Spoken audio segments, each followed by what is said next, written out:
Es muy habitual creer que los pensamientos, sentimientos y emociones humanas tienen su origen en dos partes del cerebro que trabajan conjuntamente.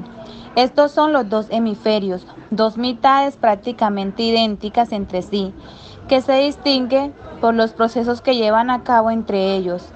Cada hemisferio está cubierto por una capa llamada corteza cerebral, que es la parte más visible del cerebro. Esta corteza puede dividirse en diferentes parcelas, atendiendo a sus distintas funciones y localizaciones. Estas parcelas son los lóbulos del cerebro. Entre ellos tenemos el lóbulo frontal, que es el más grande y su papel es el del procesamiento de funciones cognitivas. Lóbulo parietal, se encarga de procesar información sensorial. Lóbulo occipital, su papel es el de reconocimiento de objetos y a él llega toda la información visual. Lóbulo temporal, su papel tiene que ver con la memoria y el reconocimiento de objetos. A continuación les hablaré sobre los surcos o fisuras de la corteza cerebral. Las circunvalaciones y los surcos cerebrales cumplen dos funciones muy importantes. Estos pliegues ayudan a aumentar la superficie de la corteza cerebral. Esto permite que se acumulen más neuronas en la corteza y por tanto aumente la capacidad del cerebro para procesar información. Los surcos más destacados son surco central y surco lateral. Surco central, también llamado fisura de Rolando, es una fisura que separa los lóbulos parietales y frontal. Surco lateral, también conocido como fisura de Silvio, es un surco profundo que separa los lóbulos parietales y temporal. Esta fisura separa la circunvalación fusiforme y la circunvalación hipocampal en la superficie inferior de los lóbulos temporales. También está fisura longitudinal medial, surco parietoccipital y surco calcaneario. A continuación les hablaré de los giros o circunvoluciones más representativas de la corteza cerebral. Se entiende que las circunvoluciones y las fisuras son partes muy importantes del sistema nervioso central. Los pliegues de la corteza cerebral crean estos giros y surcos que sirven para reparar las regiones cerebrales y aumentar la capacidad cognitiva. Como primero tenemos la circunvolución angular, que es un pliegue situado en el lóbulo parietal, que ayuda en el procesamiento auditivo y visual, así como en la comprensión del lenguaje. Por consiguiente, giro o área de Borca, que es el área del cerebro ubicada en el lóbulo frontal izquierdo. En la mayoría de las personas controla las funciones motoras relacionadas con la producción del habla. Giro cingulado, un pliegue en forma de arco en el cerebro, localizado sobre el cuerpo calloso. Es un componente del sistema límbico y procesa la información sensorial relacionada con las emociones y regula el comportamiento agresivo. Giro fusiforme, circunvolución localizada en los lóbulos temporales y occipital, que consta de partes laterales y medial. Se cree que juega un papel muy importante en el reconocimiento facial y de las palabras. Giro hipocampal, un pliegue que se encuentra en la superficie interna del lóbulo temporal, que bordea el hipocampo. Juega un papel muy importante en la memoria.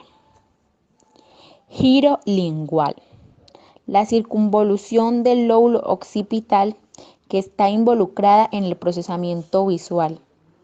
La circunvolución lingual es continua con la circunvolución parahipocámpica y juntas forman la producción medial de la circunvolución fusiforme. El cerebro tiene una apariencia única que consiste en muchos pliegues con giros, surcos o hendiduras. Un pliegue cerebral se conoce como circunvolución, mientras que una depresión se denomina surco o fisura. La corteza cerebral contiene numerosas circunvoluciones que están rodeadas por uno o más surcos. Las circunvoluciones y surcos le dan al cerebro su aspecto arrugado. La corteza cerebral es el área más desarrollada del cerebro y es responsable de las funciones cerebrales superiores, como el pensamiento, la planificación y la toma de decisiones. Función de las circunvoluciones y los surcos. Las circunvoluciones y los surcos cerebrales cumplen dos funciones muy importantes. Estos pliegues ayudan a aumentar la superficie de la corteza cerebral. Esto permite que se acumulen más neuronas en la corteza y por lo tanto aumenta la capacidad del cerebro para procesar informaciones. Los giros y surcos también forman divisiones cerebrales, creando límites entre los lóbulos del cerebro y dividiendo el cerebro en dos hemisferios. A su vez, la corteza cerebral está dividida en 4 lóbulos. Los lóbulos frontales se encuentran en la región más delantera de la corteza cerebral. Los lóbulos parietales y los lóbulos temporales se encuentran detrás de los lóbulos frontales, con los lóbulos parietales situados por encima de los lóbulos temporales. Finalmente, los lóbulos occipitales se sitúan en la región posterior de la corteza cerebral. Cada uno de estos lóbulos cerebrales es responsable de varias funciones importantes. Los lóbulos frontales son vitales para el control, el pensamiento y el razonamiento motor. Los lóbulos parietales procesan información sensorial, mientras que los lóbulos occipitales son los centros principales para el procesamiento visual.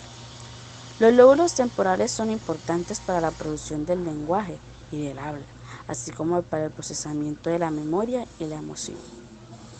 Los surcos o fisuras cerebrales. A continuación se muestra una lista de varios surcos claves en el cerebro. Interhemisferio, fisura longitudinal medial. Es un surco profundo en el centro del cerebro que separa los hemisferios izquierdo y derecho del cerebro. Surco central o fisura de Rolando. Es una fisura que separa los lóbulos parietal y frontal. Surco lateral o fisura de Silvio. Es un surco profundo que separa los lóbulos parietal y temporal. Esta fisura separa la circunvolución fusiforme y la circunvolución hipocampal en la superficie inferior de los lóbulos temporales. Surco paritocipal. Se trata de una profunda grieta que separa los lóbulos parietal y occipital. Surco calcarino. Este surco se ubica en los lóbulos occipitales y divide en dos la corteza visual. Las circunvoluciones cerebrales. Circunvolución angular es un pliegue situado en el lóbulo parietal que ayuda al procesamiento auditivo y visual, así como el lenguaje y la comprensión. Giro o área de Broca. Área del cerebro ubicada en el lóbulo frontal izquierdo. En la mayoría de las personas controla las funciones motoras relacionadas con la producción del habla. Giro cingulado. Es un pliegue en forma de arco en el cerebro localizado sobre el cuerpo calloso.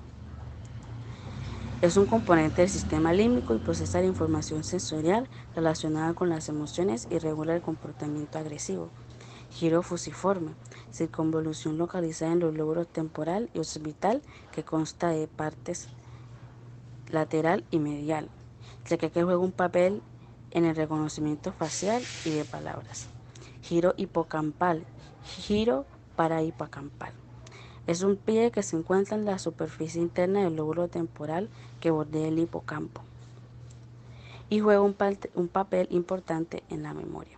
Giro lingual, la circunvolución del lóbulo occipital que está involucrada en el procesamiento visual. Las circunvoluciones y las fisuras son partes muy importantes del sistema nervioso central. Los pliegues de la corteza cerebral crean estos giros y surcos que sirven para separar las regiones cerebrales y aumentar la capacidad cognitiva. Las partes internas de izquierda a derecha son el lóbulo frontal, el cual nos permite dirigir nuestra conducta hacia un fin y comprenden la atención, la planificación, la secuenciación y reorientación sobre nuestros actos. La circunvolución angulada está relacionada con la interpretación del lenguaje humano al procesar y asignar un código común para la información visual y auditiva recibida, que luego será tratada en este área. El cuerpo calloso sirve como vía de comunicación entre un hemisferio cerebral y otro, con el fin de que ambos lados del cerebro trabajen de forma conjunta y complementaria. El fornis es fundamental para el funcionamiento cognitivo normal, en especial por su importancia en la formación de la memoria, como parte del circuito de Papez. El hipocampo Se encarga de los procesos mentales relacionados con la memoria, como aquellos que tienen que ver con la producción y regulación de estados emocionales, además de intervenir en la navegación espacial, es decir, el modo en el que nos imaginamos el movimiento a través de un espacio en concreto. El hipotálamo es una de las estructuras cerebrales con un papel más importante en la regulación de los estados de ánimo, de la temperatura corporal, del sueño, de los impulsos sexuales y del hambre y la sed. La glándula pituitaria segrega hormonas encargadas de regular la homeostasis, incluyendo las hormonas trópicas que regulan la función de otras glándulas del sistema endocrino, dependiendo en parte del hipotálamo, el cual a su vez regula la secreción de algunas hormonas. El tálamo tiene como función principal la integración de la información sensorial dirigida a la corteza. Transmite la mayoría de la información que alcanza la corteza cerebral y además integra diversas modalidades sensoriales y facilita o inhibe las proyecciones hacia unos lóbulos u otros.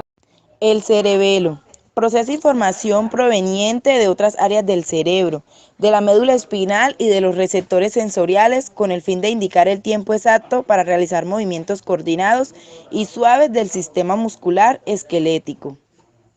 Para finalizar, tenemos dos preguntas. Primero, ¿cree que el cerebro del hombre y la mujer son iguales al hablar de morfología? Segundo, si estos dos son iguales, ¿por qué cree que se destacan en las diferentes acciones del hombre y la mujer? Durante muchos años, esta pregunta ha sido un tema de discusión en muchos debates, lo que ha llevado a los diferentes investigadores a tratar de establecer similitudes entre ellos con respecto a las estructuras anatómicas, fisiológicas y de comportamiento, las cuales pueden encontrarse influenciadas incluso por la variabilidad genética. Con las nuevas técnicas de neuroimágenes se han proporcionado valiosas informaciones sobre el funcionamiento del cerebro y su estructura, llegando a obtener diferentes conclusiones con respecto a su parte anatómica. Existen diferentes estructuras entre los diversos núcleos cerebrales, tanto en zonas corticales como subcorticales. También se presenta una diferencia entre el volumen, siendo el del hombre mucho más grande que el de la mujer, ya que esto es proporcionalmente al tamaño de la persona. Y en cuanto a la densidad tisular, en la amígdala, el hipocampo y la ínsula, estas áreas también se encuentran implicadas en las afecciones neuropsiquiátricas, porque el hipotálamo es una de las estructuras más estudiadas y dentro de él se ha detectado diferencias claras entre hombres y mujeres. Por ejemplo, el núcleo sexual dismórfico, que se encuentra relacionado con funciones reproductivas masculinas, tanto endocrinas como conductuales, presenta el doble de tamaño en hombres que en las mujeres. Por otro lado, el núcleo periventricular anterolateral, que se encuentra relacionado con la regulación endocrina en la reproducción femenina, es más grande en mujeres que en hombres. Otras áreas cerebrales relacionadas con la cognición, que tienen que ver mucho con el aprendizaje y el estado de alerta de la persona, como lo son la corteza cerebral y las áreas relacionadas con las respuestas emocionales, como la corteza límbica, tienen un volumen mayor en mujeres que en hombres, lo que quiere decir que ellas están con una capacidad de aprendizaje un poco mayor que la de los hombres y se ve mucho más marcada en sus emociones. Por otro lado, regiones cerebrales relacionadas con la percepción espacial, como la corteza parietal, y con la excitación emocional, como lo son las amígdalas, tienen con mayor volumen entre los hombres en comparación con las mujeres, lo que quiere decir que los hombres tienen una inteligencia espacial un poco más definida que las mujeres, siendo cada estructura cerebral de un tamaño mayor según la importancia de cada género, por lo que se llega a la conclusión después de tantos estudios realizados que existen diferencias importantes entre el cerebro del hombre y la mujer, haciendo que se deban realizar diferentes tratamientos específicos para cada sexo, sobre todo en aquellos en los cuales se involucran fármacos que afectan con la función cerebral y la conducta.